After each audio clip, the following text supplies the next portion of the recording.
for all. So why is it important to choose a great supervisor or find a great supervisor? The reason why is graduate school, whether you're doing a master's degree, so that's an MBA, like a research-oriented MBA, or a PhD, where these are very, very long time, or these are sort of moments in your life where it's going to take a long, long time. There's also very much a grind.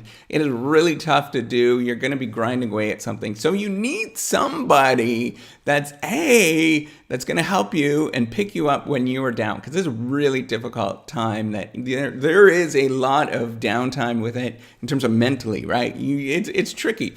The second thing that's so important, the reason why you want a great supervisor, is that they're going to help you get a career and push you in a research direction that is A, not only useful, but B, is going to be sort of a hot topic in the marketplace where you can actually get a job. And that is so important when you do graduate school, that you need to get that job. You need to actually get out there and earn some money after you've spent 4, 5, 6, 7, 8 years in graduate school. So how do you choose a great graduate school advisor? I think that there are 4 criteria. There's probably a lot more, but these are the really important ones. Number one, they have to fit with your interests. You have to find somebody that you find interesting, that they're doing cool stuff, that you are just excited about what they are working on. It has to be something that you can get charged up with for a long time, because that's probably something that you're going to be working on for, again, 4, 5, 6, 7, 8 years and beyond that, right? So generally you can think of grandchildren, or you can think of sort of children's structure, where there is the parent, which is graduate advisor. Then they go sort of extend the research beyond that, and they become the children, and then they go and have kids, and the research is constantly getting extended beyond that. So you are going to be doing some research that is probably going to be an extension, and it's going to build on what somebody else has done. So you're going to be working with it for a very long, long time. So it's not just about choosing your graduate school supervisor, but it's choosing what you're interested in to work on for a long time. It's probably going to be, you can imagine that this is going to be a 10-year investment, at least a 10-year investment by the time you actually get any sort of returns from what you're working on. By the time you start getting some sort of notoriety or something like that in academia. And it's all about building this notoriety. If you don't know that, it's about building a particular reputation of doing great research in your little tiny area. And that's how it builds, right? You got to build up this sort of reputation over a long time. The second thing that you should be looking for that is so important is make sure you have the same research style. There is a lot of people out there to choose from. Supervisors and advisors are just like ordinary people. There's a broad spectrum of people that are sort of introverts, extroverts. There's people that are in between. There's all sorts of sort of value judgments and stuff like that everybody has, advisors have. And so there's like crazy ones, not crazy ones. It's all over the board. You have to go and you have to make sure you have to vet them to make sure that you are not going to or that they're going to fit your research style and who you are. So you really want to look for somebody like that is going to fit and sort of gel with what you're actually doing, what you're about. And that is tricky to do. Sometimes the way to build a relationship, about building a relationship, you probably want to go slow and sort of build that over time, right? So you maybe want to have a couple of meetings.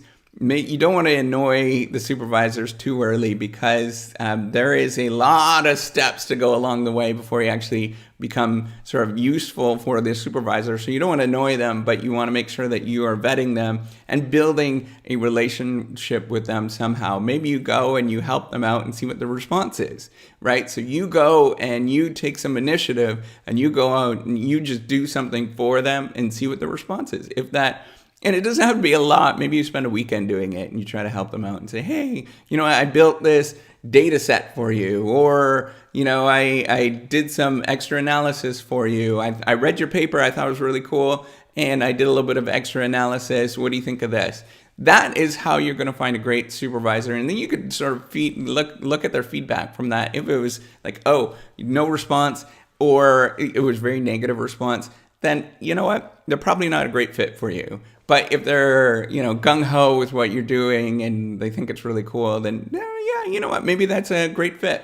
Number 3, the thing that you should be doing is look to see where their students are placed or where their sort of research network is. So you look at where they did their PhD, who they're working with on a regular basis, who's their sort of research network, and where are the students placing. So it doesn't quite work with sort of newer assistant professors versus sort of full-time, full professors that have been around for a long time. But generally, you want to look at their track record. Where are the students placing in academia or industry? Where exactly are they going? Are they getting great jobs? Are they not getting jobs? Are they just kind of wandering off? You have to, do they have a lot of students? Are there lots of students wanting to work with them? That's what you have to look at, is all these different cues to see whether they actually are a great person to work with. And the number 4 thing that I think is really important, and you can actually get some feedback from it, is just academia is a really, really small world. It is really tight-knit. Everybody knows each other, particularly in a institution at a university.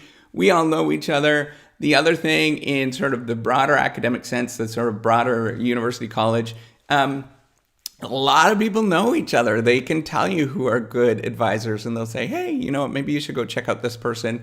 You should listen to, especially if it's somebody that you really respect and they are doing well and stuff like that. That sort of referral is a great way to actually find out the people that are doing wonderful work. And so you can ask somebody that is, a superstar at one particular location, wherever you are, and you could say, where would you go for graduate school? Who would you work with if you can, find anybody in the world? And then you could sort of if they identify somebody that's amazing and, you initially get rejected from that relationship, they say, oh no, we're busy and all that kind of stuff. You just kind of relentlessly pursue them, right? You just keep working and building a relationship with that particular person. It's kind of like dating. It's really what it's like. You're trying to identify somebody.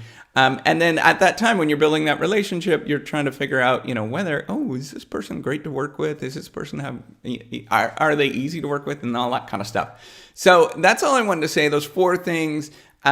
Fit is important.